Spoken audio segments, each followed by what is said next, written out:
Bonsoir, chers amis et lecteurs de mon blog supersenior.ch. Je vous souhaite pour demain un bon dimanche, le troisième dimanche de la période dite de l'Avent pour les chrétiens qui sont dépendants du siège catholique romain de Rome. Je reviens au sujet qui occupe largement les colonnes des journaux, des blogs et des commentaires de sites sociaux à propos de cette merveilleuse RATP, la religion d'amour, tolérance et paix que l'on nous présente à longueur de journée comme la panacée universelle, nous envoyant qui va probablement nous conduire au paradis des 72 vierges, ou plutôt des raisins blancs, ces fameux houris dont on parle aussi. Dans le journal Le Monde, une de mes amies a remarqué que le journal avait, semble-t-il, viré de bord. Oui, viré de bord. Hélas, l'article que cite Le Monde n'est pas d'un journaliste du Monde, mais il est heureux qu'il ait été repris.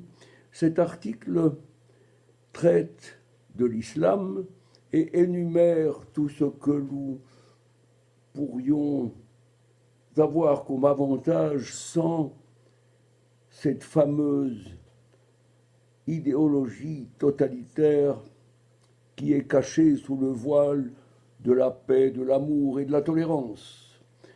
Dans ce journal, Le Monde, il faut remarquer que cet article a été publié le 22 octobre 2017 dans Riposte laïque. C'est une publication que vous connaissez pour la plupart, mais que ceux qui ne connaissent pas seraient bien inspirés de suivre régulièrement.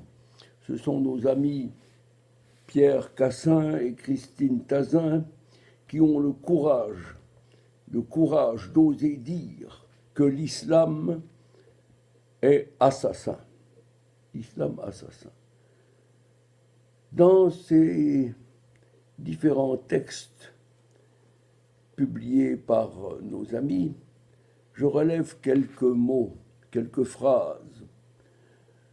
Sans l'islam, la France n'aurait pas subi Hollande, élu grâce au survote de 93% de musulmans.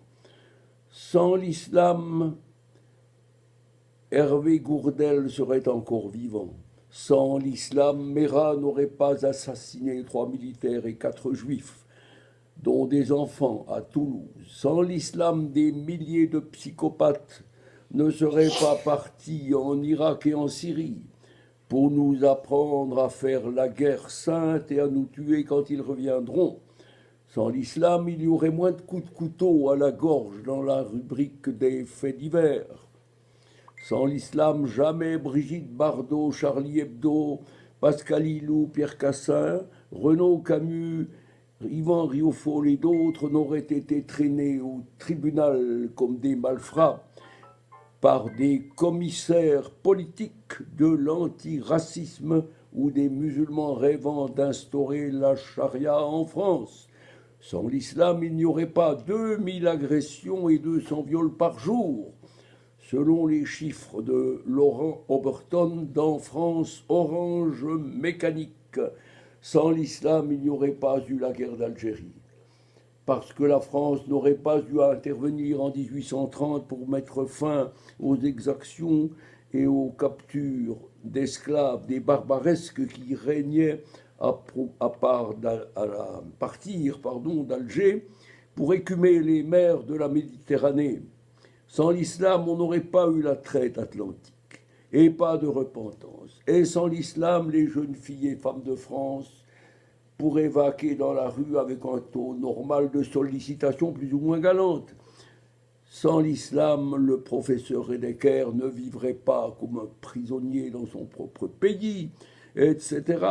Sans l'islam, notre pays n'aurait pas été obligé de mettre sur pied la commission Stasi sur les signes religieux à l'école, etc. Sans l'islam, nous n'aurions pas une recrudescence d'agressions homophobes, antisémites, sexuelles, encouragées par les textes du Coran et de Mahomet. Sans l'islam, nous n'aurions pas l'impression, dans certains quartiers, d'avoir changé de continent. Enfin, sans l'islam, nous n'aurions pas, sur le territoire français, la mise à mort barbare d'animaux égorgés sans étourdissement qu'on laisse agoniser pendant un quart d'heure. Et nous finançons l'Occident et les islamistes veulent bouffer l'Occident.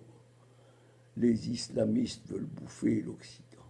Voilà, chers amis, il faut en sortir. La France ne redeviendra un pays formidable que quand elle se sera débarrassée définitivement de l'islam.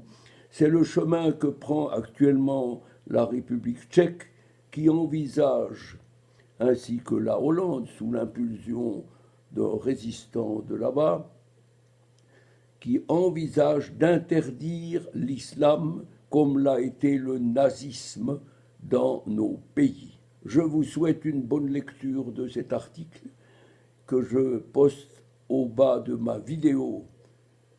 Bonne soirée et bon dimanche demain. Merci.